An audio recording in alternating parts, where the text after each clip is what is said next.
Welcome. Today we're going to discuss the technique rotating destruction, its execution, some things you should know about its execution, some things that can go wrong, and how to fix or compensate those. So let's talk through the initial attack. The initial attack is a kick followed by another kick. This falls into building up category. We have punches and punches, kicks and punches, so this picks up the kick and kick. This technique works on the dimension of depth. You say, well, why does it work on the dimension of depth? That's because the number one thing that we have to consider when we do self-defense techniques is in our environment. So this presumes an environment where you do not have width. So for instance, that may be between cars and a narrow hallway, other people on the side of you, but keep in mind that your environment dictates what you have to do. So this technique is going to be using backwards and forwards rather than side to side, because we have different ways that we can do things. We can divert ourselves, divert them, do both. In this case, we're going to be diverting ourselves, mostly, somewhat them, but mostly us. And the way we're going to be doing it is by using different dimensions as we're using that dimension of depth. We'll continue, you'll see that as we move forward. So let's start out with the ideal attack. The ideal attack is I'm standing here and I'm framing. So framing means that I am eliciting a specific response from my opponent.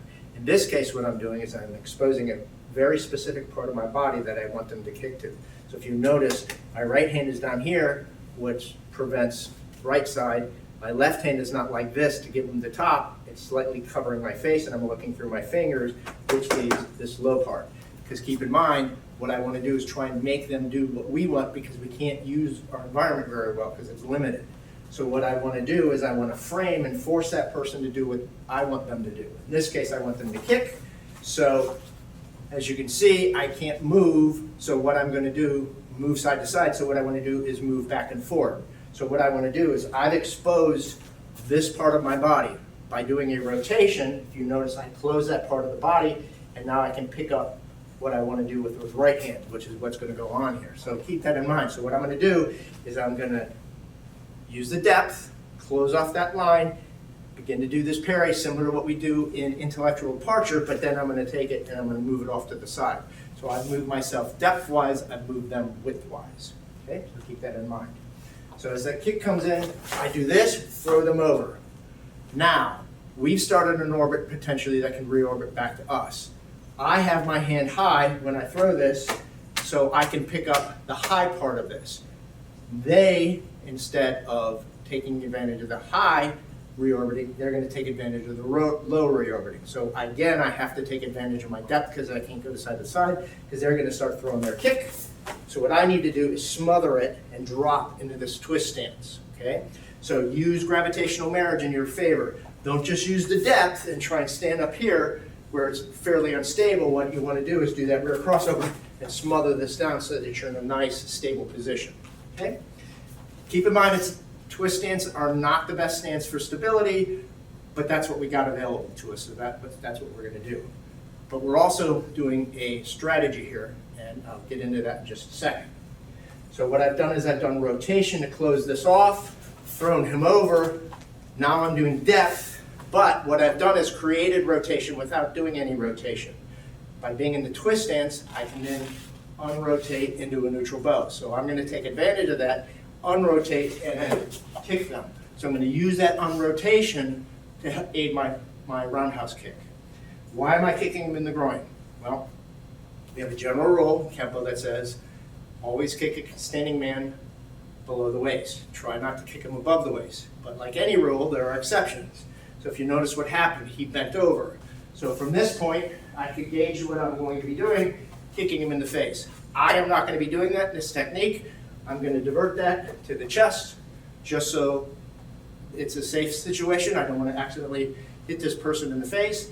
And you'll see why, because I'm actually going to be pressing this person and moving this person, and I can't do that to the face. So keep this in mind, that I'm purposely diverting this from the face to the body.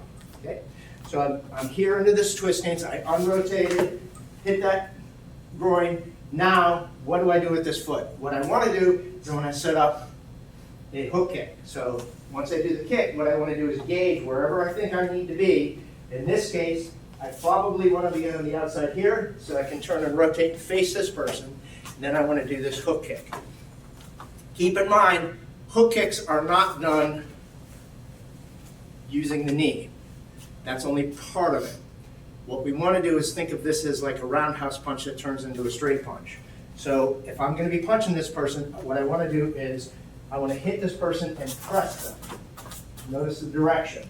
So that's what you want to do with the foot. That's how you want to think of this foot. It's not like this. It is like that. Okay? So that'll send that person flying, and it's a nice solid punch. It should be as if somebody was standing here and punching them right in the chest, or in this case, the face.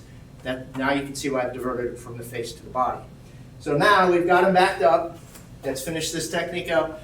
Keep in mind, we have long versions, middle versions, and short versions.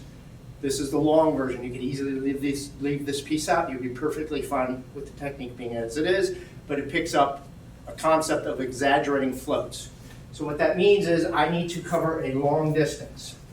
I can use crossovers, I can use push drags, drag steps, all that stuff. But in this case, what we're going to be doing is we're going to be floating forward. So I am going to be dragging this foot forward and then using the front foot as an aggression. So what I want to do is gauge exactly how much I need. I'm going to float up in the air, exaggerated, then I'm going to come down. So the idea at the end of this is going to be I want to hit above the knee, and I want to press this down, potentially breaking that knee.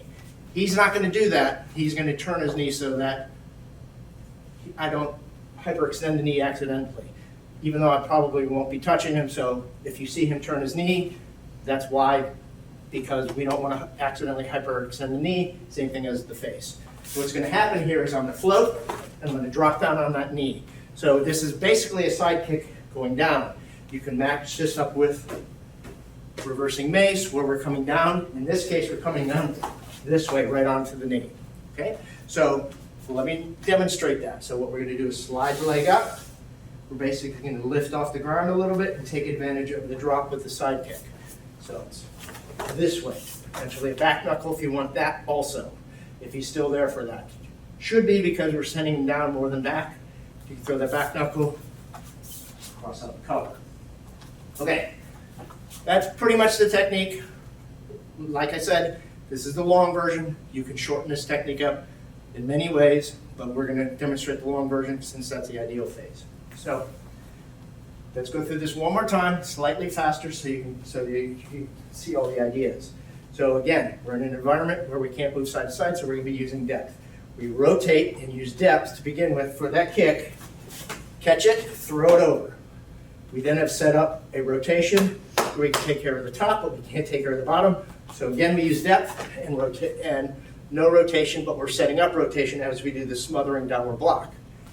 Use the rotation to aid our roundhouse kick, to get him to bend over, to go to the face. We gauge where we think we need to be, rotate, turn, and hit.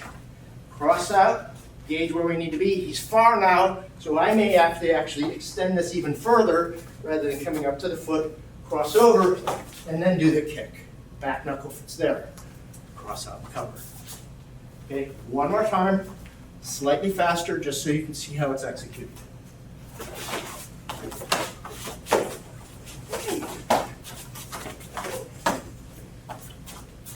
Up.